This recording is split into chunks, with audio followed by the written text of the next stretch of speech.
श्री सुखदेव जी समझा रहे हैं कि हे राजन परीक्षित, पंडित जी ने सुंदर सा वृक्ष देखा, वृक्ष के नीचे आसन लगाया, आसन लगा करके बैठ गए। और जैसे ही आसन लगा करके बैठे तो झोली में हाथ डाला, झोली में हाथ डाल करके सत्तू निकाले, सत्तू निकाल के महाराज घोल के गई, सत्तू पी गई।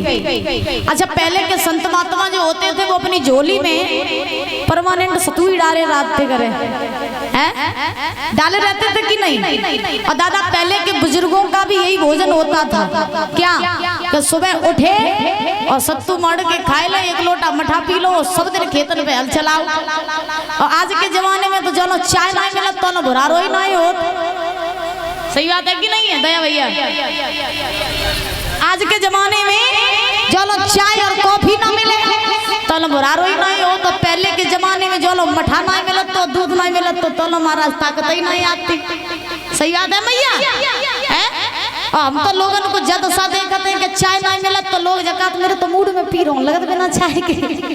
हाँ, तो ऐसी ऐसी दशा हो गई है महाराज। तो आज पंडित जी ने सत्तू खाए और खा करके पंडित जी जो थे वो सो गए। और जैसे सो गए पंडित जी तो सोने के बाद में इधर भगवान ने ध्यान धर के देखा, क्या देखे रुक्मिणी ने किसी को भेजा पत्र लेकर के या नहीं भेजा। तो जैसे ही भगवान ने ध्यान धर के देखा तो क्या देखा, एक पंडित जी आए, बूढ़े से पंडित जी पत्र लेके, सो खाए पी के पेड़े के नीचे डरे। अब भगवान सोचने लगे कि अगर जब पंडित जी ऐसे आए तो ना रुक्मिणी चंदेली में पहुंच जाइए, और जब पंडित जी द्वारका में नहीं लग पाई आए के। सो भगवान ने अपनी माया के द्वारा पंडित जी को उठा लिया, उठा करके द्वारका में पहुंचा दिया।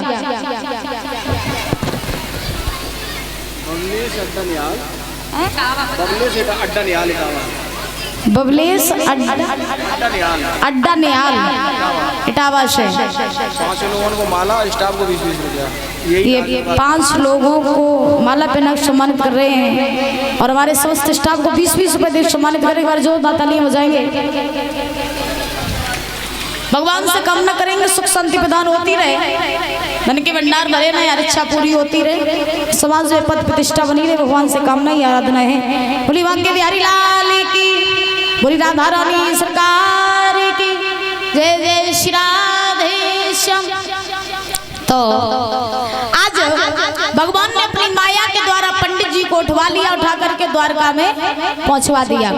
जैसे ही पंडित जी द्वारका में पहुंचे तो पहुंचने के बाद में व्यास नंदन श्री सुखदेव जी महाराज समझा रहे हैं कि राजन परीक्षित, बहुत देर बाद पंडित जी की आंख खुली तो पंडित जी ने देखा कि हम लेटे थे वृक्ष के नीचे, फिर ये महल दुमैला कहां से आ गई, ये हजारों दास दासियां कहां से आ गई। तो पंडित जी ने द्वारपाल को अपने पास में बुलाया और द्वारपाल को बुला करके कहा भैया, बोले हाँ ये कौन सी नगरी है। द्वारपाल बोले पंडित जी द्वारका 6। कौन सी है? द्वारका 6। अब पंडित जी पर ये चक्कर में पंडित जी सोचने लगे अब तो आफत आई। बोले काय?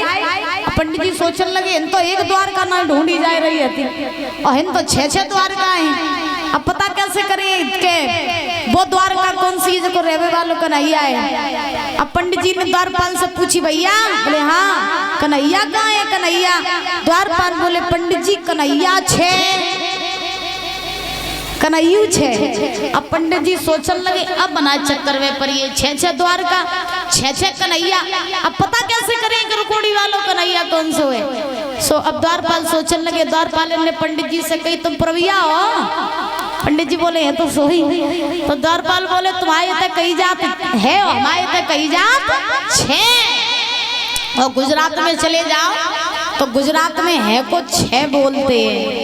हाँ, ऐसे अपन लोग कहते हैं ना कैसे हो, और गुजरात में कहते हैं केम छो। हाँ, उधर हम फरवरी में गए थे, हमारी भागवत हुई थी तो हम फरवरी में कथा करने के लिए गए गुजरात में।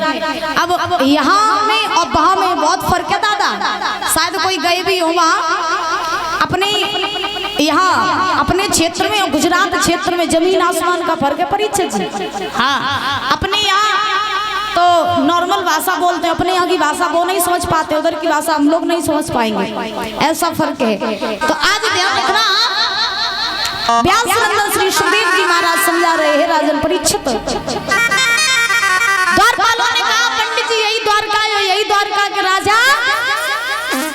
कन्हैया है।